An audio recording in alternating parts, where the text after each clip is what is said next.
Weimar Germany, 1923. A loaf of bread costs 200 billion marks. Not because bread became valuable, because marks became worthless. In the span of 18 months, the German currency went from functional to kindling. People burned money in their fireplaces because it was cheaper than buying wood. A lifetime of savings couldn't buy a single meal. And in that collapse, while paper wealth evaporated and bank accounts became jokes, three assets did something that still haunts economists today. They survived. Not just survived, they thrived. People who owned them came out whole. People who didn't lost everything.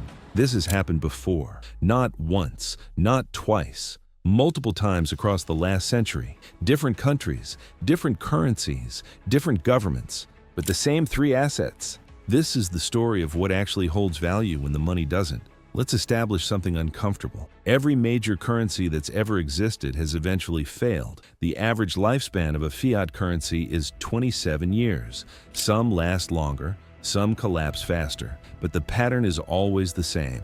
Governments print money to solve a crisis. The printing causes inflation. The inflation requires more printing. The cycle accelerates until the currency breaks. It happened in France in the 1790s, Germany in the 1920s, Hungary in the 1940s, Argentina repeatedly, Zimbabwe in the 2000s, Venezuela in the 2010s. Different decades, different politics, same math. And every single time, in the middle of the chaos, while everyone else scrambled to figure out what their money was worth, a small group of people already knew the answer: nothing. But they also knew what was worth something. Three things, specifically. Three assets that have survived every currency collapse in modern history. Let's start with the oldest. When the Weimar Republic collapsed, there was one store on every street that stayed open: the gold dealer. Because while the mark was becoming worthless by the hour, gold was holding steady. An ounce of gold in 1918 bought roughly the same amount of goods as an ounce of gold in 1923. The number of marks per ounce changed. The value of the gold didn't. People who had converted their savings to gold before the collapse walked out intact. People who trusted the banks lost everything. This wasn't unique to Germany. In 2008, Zimbabwe's inflation hit 500 billion%, literally billions of percent. The currency became so worthless, the government abandoned it entirely. But gold retained value. Miners could trade it, people hoarded it. It became the de facto currency when the official one died. Same thing in Argentina, same thing in Venezuela. Here's why gold works. It's scarce. You can't print it. You can't create it out of thin air. There's a finite amount on Earth and it costs real resources to extract. That scarcity gives it stability when paper currencies lose theirs. It's portable. You can carry meaningful wealth in a small space. A single kilogram of gold is worth around $60,000 today. That fits in a backpack. And it's universally recognized. Doesn't matter what country you're in or what language you speak. Gold has been valuable for 5,000 years. Everyone knows it. Everyone accepts it. During Weimar, people smuggled gold across borders to preserve wealth. During Zimbabwe's collapse, gold miners became the wealthiest people in the country overnight. In Venezuela right now, people are panning for gold in rivers because it's worth more than a month's salary. Gold doesn't care about governments. It doesn't care about central banks. It exists outside the system, which is exactly why it works when the system fails. Asset 2, land. But gold has a problem. You can't live in it. You can't grow food with it. It's a store of value, but it doesn't produce anything. Land does. During the Great Depression, farmland in the American Midwest lost some nominal value in dollar terms. But here's what didn't change. The land still grew crops. It still produced food. And food is the one thing people need, no matter how broken the economy is. Families who owned land survived. Families who rented didn't. Same pattern in every collapse. Soviet Union, 1990s. The ruble became nearly worthless. Hyperinflation, economic chaos, supply chain breakdown. But people who owned a small plot of land, even just a garden, could grow potatoes, trade vegetables, stay fed. Studies from that period found that families with access to land had dramatically better nutrition and survival rates than urban families dependent on the collapsing monetary system. Argentina, 2001. The peso collapsed. Banks froze accounts. ATMs ran dry. But rural landowners kept operating. They had livestock, they had crops, they had tangible assets that produced real value regardless of what the currency was doing. Here's the key difference between land and gold. Gold preserves wealth. Land generates it. Even if the nominal price of land drops during a collapse, the productive capacity doesn't. An acre that grows wheat keeps growing wheat. A property that can house people keeps housing people. The utility persists even when the currency doesn't. And unlike gold, land can't be seized as easily. It's big. It's immovable. Governments can try to confiscate it, and some have, but it's logistically harder than raiding a safe. During hyperinflation, land also benefits from debt destruction.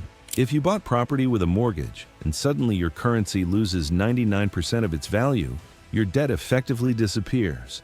You pay off a 30-year mortgage with what used to be a week's salary. People who bought land with leverage before Weimar became wealthy. The debt evaporated. The land remained. That's not a strategy. That's a historical accident that happened to reward risk. But it happened. Asset 3, foreign hard currency. Now here's the asset nobody wants to talk about, because it's another country's money. During Zimbabwe's collapse, the most valuable thing you could own wasn't gold. It was US dollars. People hoarded them. Businesses priced everything in dollars even though it was technically illegal. The entire economy unofficially dollarized because the Zimbabwean dollar had become useless. Same thing happened in Venezuela. The believer collapsed. People started transacting in dollars, euros, anything stable. Foreign currency became the real medium of exchange. Even in Weimar Germany, people who had access to Swiss francs, British pounds, or American dollars could buy property for pennies on the mark. Here's the uncomfortable truth about this strategy. It only works if you pick the right foreign currency, and the right currency is whichever one isn't collapsing. During the 1990s in Russia, the ruble was worthless. The dollar was king. People stuffed dollars under mattresses. Businesses demanded payment in dollars. It became a shadow currency. But here's the risk. You're just swapping one fiat currency for another. If the dollar collapses, your hedge collapses with it. You're not outside the system. You're just in a different part of it. Still, historically, this has worked more often than not. Because while individual currencies fail regularly, the global reserve currency fails rarely. The British pound was the reserve currency for a century.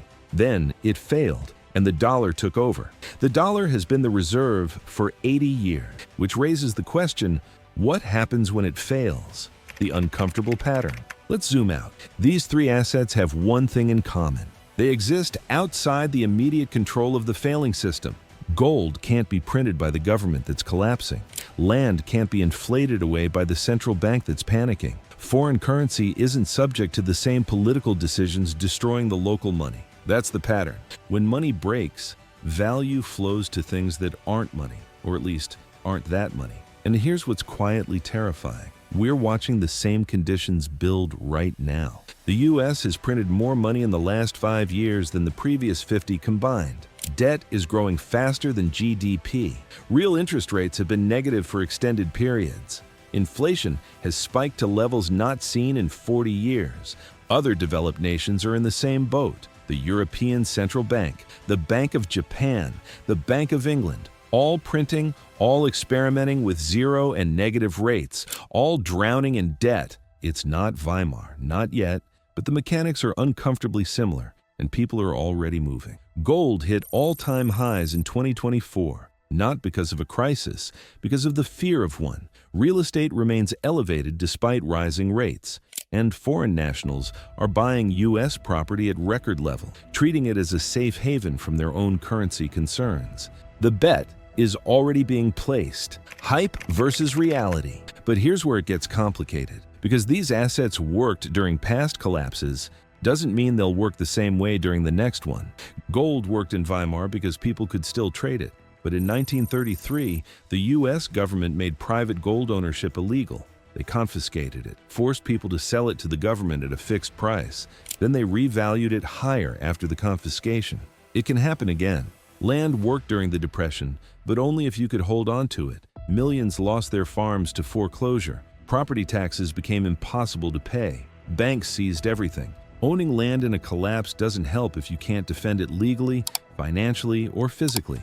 And foreign currency only works if that foreign country remains stable. If the whole global system cracks, there's no safe fiat currency. You're just picking which sinking ship to board. These aren't perfect hedges, they're historical patterns, and patterns break. The bigger question. So here's what we're left with. 3 assets: gold, land, foreign hard currency. They've survived every major currency collapse in modern history. But they didn't save everyone. They saved the people who had them before the collapse, the people who saw it coming, the people who could afford to diversify. Everyone else got destroyed. Because here's the dirty secret about inflation and currency collapse.